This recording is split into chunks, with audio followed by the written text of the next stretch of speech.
Good, thanks. How are you? It's good to be back in the office, isn't it? Tip for everyone, when you put, let's see, I know we're going to be talking a lot because I've got a great guest here, a return guest, but tip for everyone, when you put your clothes in the washing machine, make sure you don't put bleach in it. Just for a simple reason, because maybe it bleaches some of the clothes that you weren't supposed to bleach. Anyway, it's good to be back in the studio. What you all paid for, of course, that is why you're here. I've got a great guest here, but before we do all that, we need to have a look at what the weather is doing. The weather is 16 degrees. Today is Wednesday, the 5th of October.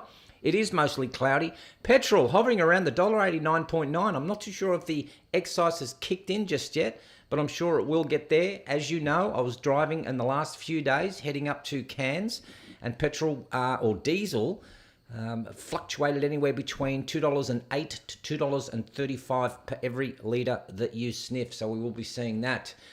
Firstly, the great old man himself. Cheers, Rudy. Cheers. It's been a long time. Your birthday is coming up in less than, what's the date today? The 5th. Hey? Less than a week and 6 days. But I will be away. I will be in Emerald. I need to just get into this. I just do. G'day, Gene. How you going? G'day. How are you? It's good to see you again. Well, we said that at the same time. No, do we do a snap? We're on the same plane. How good was that? I think it could be. The headline that I've got here today, Yes. and I know last time we ran out of time, and I wanted to get you back because there's so much to talk about. But the headline that I have here is all about the driver training, driver behaviour, the lack of driver behaviour. And, of course, the headline that I had was the Buxton crash that was south of Sydney, or south of Picton, where 5 teenagers were killed. The driver himself had lived. And obviously, I'm thinking that car was only made for 4 people, and yet 6 people were in that vehicle. We will be talking about that. But apart from that, before we get into all this, how have you been? Been fantastic. Bullshit. And I've finally worked Bullshit. true. And I've finally worked out how to get everywhere on time in Queensland. You leave earlier? The day early. A day earlier? Yeah, you go the day before. Yeah, I think I that's... pulled it off this morning. It was quite good. We have to sometimes. I think sometimes what we do is that we say, I want to get from point A to point B, because you were late getting here today. I thought, is he coming? Yeah, no, I was on a mission. You were on a mission. Yeah, I was using your WhatsApp with Coralie. Is that her name or Laura? Laura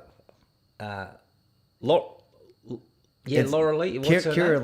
Kira Lee, something like that. Yeah, something like that, yeah. Yeah, it's hilarious, but she's so faint, you struggle to hear her. I know. So you're driving down the road and comes up and you go, what? Yeah, don't know what she's talking about. Yeah, it's quite challenging. It is quite challenging, but you know why we're here. Yes. We're here because obviously not only is it Waffles and Whiskey, and g'day everyone, how you all doing, but you want to know is who is first.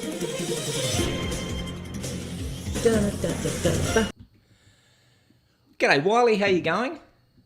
Antithalian. I think I know what this word means. I'm guessing, but I think antithalian. Yeah, I got no idea. Got no idea? Break it down. Not off Masters of the Universe. No, I don't know. I don't know. But I think this show today might be antithalian. Okay. Bit offbeat, very direct. That's quite relevant to what's happening in society. Maybe no fun?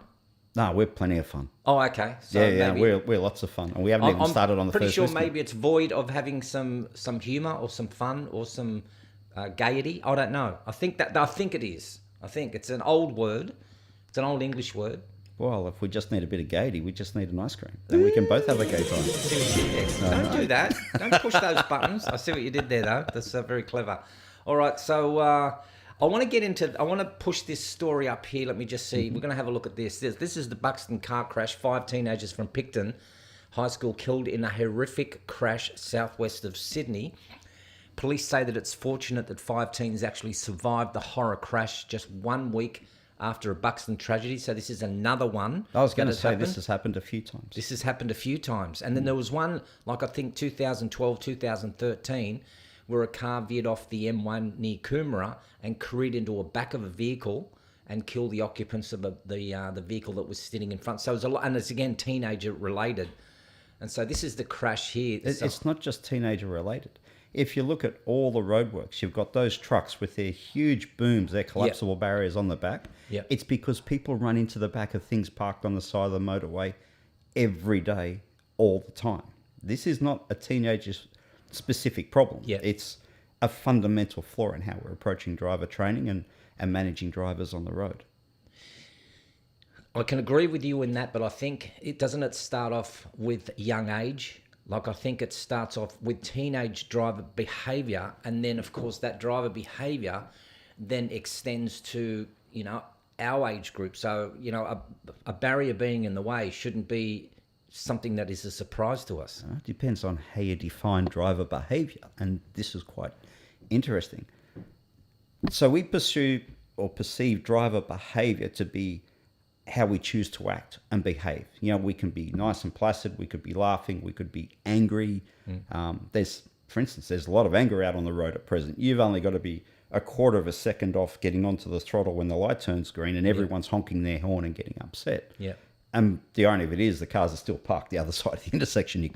You can't go anywhere. So just move your mic a little bit. That's it. Perfect. Oh, there you go. Just can't see your pretty face. That's all. Got a face only a mother could love. What are you talking about? Yeah. But what really triggers and drives the behaviour we're talking about is the information that they have access to. So last time what we did was we spoke about how our natural process for managing threats and hazard information is a direct conflict with the environment that we create because we introduce speed and our brain can't process speed. Now, when you're teaching performance and race driving, you actually flip this and use it to your advantage. So you stall the speed and you buy the time. And time's a very precious commodity, okay? So that's what we do with our young drivers is we use that same process, stall the speed, buy time, then teach them how to see what it is that they're looking at. But what's driving the driver behavior is how our body responds to apprehension, stress, anxiety, all those sort of things. So even the tension in your hands, and this is why what they call postural stability is so important. The tension in your hands creates adrenaline, and adrenaline's a fail-safe mechanism, fight or flight. The tension creates the adrenaline. The adrenaline takes your big picture peripheral vision down to a compromised window of tunnel and close vision. And that is what they see. Now, what's happening is they physically can't see that, so they only make decisions on this. The next thing that happens that people don't stop to think about is it's like a funnel, a vortex that you would see on some sci-fi movie. You're trying to accelerate that window of information that's that big through that portal. Then the brain gets selective. They call it saccadic masking. There's so much going on, it goes not relevant, not relevant, not relevant. Oh, look at that, not relevant. Oh, I can see that. So their behavior is dictated by what they've actually seen. And when you understand that and you look at the things that happen all day, every day on the road, that's why we've got bad drivers or what we perceive as bad drivers. And that's why we call it bad behavior, but it's actually not. They were making a conscious decision based on the one piece of information that they did see that was completely irrelevant to what was really happening. That's your driver behavior. Can I put a comment up here just for a second? Because we've got so much to unpack here today that it's just, I don't know where we're going to start. But Linda Hunter says, no passengers for provisional drivers is a great initiative. If you had a cold and your nose was running and it was hanging all the way down here, would wiping the nose fix a cold? No, because it would just keep doing that, wouldn't it? Same thing with drivers. By taking them out, all you're doing is putting 4 more people on the road that you still didn't teach them the necessary skills in driving, which means you're compounding your problem. You're not actually fixing it. So it's what I'd call a Band-Aid. That sounds like it's got a great concept, but it's not actually fixing the symptoms. I wouldn't say, like in response to what Linda's saying, I wouldn't say so much that you would just exclude all the passengers, but could you then say, let's just have a passenger with the one driver, like the driver and the one passenger. I think what happens is when you see that those teenagers, in that just the crash that they're all talking about in Buxton, is that there must have been some egging on. So there's a 14-year-old in there, like 3 girls, 2 guys, 14-year-old, 16-year-old. The driver wasn't under the influence of alcohol. The driver wasn't speeding, apparently, but the driver did complain that there was some mechanical failures in his steering wheel. Do you think there might have been a bit of egging on from the passengers going, go a little bit faster, take some risks? You know, because there's that... I know people in their 60s that do that. Yeah. It's human behavior. We create environments that are full of laughter and a little bit risk and some fun. It doesn't matter who you are or where you do, but the fact that we haven't taught them this essential life skill is only compounding the risks that we're exposing them to. We did a project many, many years ago. It was back in 04, 05 with 60 Minutes when drive cameras. They were invented by a guy from Mullumbimby that went to Silicon Valley for funding and became quite big. That spawned the entire industry. So 60 Minutes wanted to run a story basically to set up young people using the cameras. And we found it damn near impossible to recruit people for it because they said, you're going to destroy our lives with this. This has got nothing to do with good driving. This has got everything to do with sensational TV. They were switched onto it back then. Anyway, we managed to find 50 students. We split them into control, non-control groups. So the control groups we could talk to and coach based on the information we got. The non-control groups we weren't allowed to say or intervene in any way. Universally, what we learned was they were more responsible with their peers in the car than on their own. 90% of the triggers came when they were on their own. Sorry, say it again. You said they were more responsible when their peers were in the car and they were on their own. Mm-hmm. So, me being me, I'm quite curious on this and I want to unpack it. Why? And what they came back was they took the fact that it was their friends' lives seriously and personally. Mm. And they basically changed their behavior. They deliberately drove slower. They deliberately increased their safety margins because it was their friends. And they took ownership of that. So what did we do? We introduced rules that meant they couldn't go out with their friends and everybody had to go on their own way. Well, what happens when they can now get to a party? Because we all still love going to parties. I mean, I'm 50 and I still go out to parties, right? What happens when they can get to the party, but then they've got no mechanism to get home? Are they going to follow the rules or are they going to do what human nature is and be creative so they can still get home and not get caught? We actually created a bigger problem trying to fix a fairly simple problem. It was really, really interesting. There was one camera trigger, that carload full of boys, there was 5 of them in the car. And all of a sudden they're cheering and they're clapping and it's on for young. And I turned to the driver and I said, how did this happen? You weren't doing anything with the car. I could tell everything the car was doing by the various trigger sensors in the camera.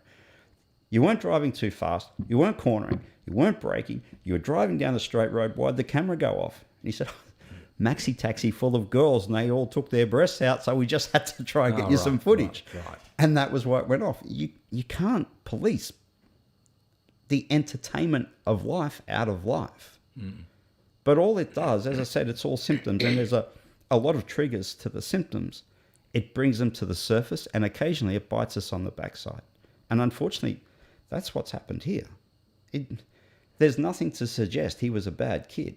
He was a typical tradie type kid from a typical tradie type town out there doing what young people do. And he's paid for it with the rest of his life. Like there's no one that gets out of this for free. Yeah. His mechanical thing, I've actually experienced that in another car. I was asked to look at a car for a friend of mine and he'd been to multiple mechanics. Nobody could find out what it was. I drove the thing for nearly half an hour. And it was when I gave up trying to make it create the symptom he was talking about. And it was simply as turning back onto the motorway to take the quickest way back to his place. It set up an oscillation in the front so bad it scared me. I thought we were going to bin the thing at 60 kilometers an hour. And because of my level of training and skill, I knew just to come right off everything, come off the throttle, come off the steering, don't touch anything, let the thing eventually calm down. And when it calms down, get off the side of the road and go through it. And we couldn't find it. We could not find the problem, but you could create it. So eventually it ended up being what they call a radius rod bush that basically ties the front suspension to the chassis so the front can articulate around, and that was the problem with it. So, mate, I want to see this picture again. I think it's the second one back. That one here. How does that happen? Like, how did that happen? Like, I know that there's going to be an investigation. There's probably has been an investigation done, but it's probably a dual carriageway, isn't it? Like No, it's a typical country lane road that's about 1.5 equals wide. Look at the police vehicle. not enough room either side of that. And if two cars were to pass, they'd be door handle to door handle. It's about as unsafe as you could engineer an environment. You got trees right on the side of the road. And your next question would be, how many people have actually crashed into those trees? We see it all the time with flowers and wreaths and that sort of stuff on the side of the road. We put telegraph poles there. What's a telegraph pole? A telegraph pole? How old are you, mate? Well, they're called power poles now. When I grew up, our phone number was 31 and we had to wind the handle to pick it up and go, hello. Okay. All right. Sorry, we jest. But no, when you see that, you're right. Okay. But that's not the fault of the tree. That's the fault of the driver. Yeah, but everything in human behaviour, look at the state of this car. That's the next one that happened. Yeah. But he didn't have a license. Yes. He was underaged. Yeah. They were all... And this is another part. Interestingly, I was coming home the other night and they were doing this talk back on radio on why today's youths are so out of control.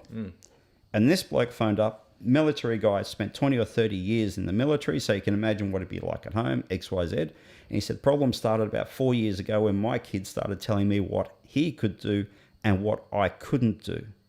And they got power out of the fact that there was nothing anyone could do to them. So they were always pushing the boundaries. Now, you look at animals, for example. Animals will do the same thing. Dogs will do the same thing. It's always the parent dog that's nipping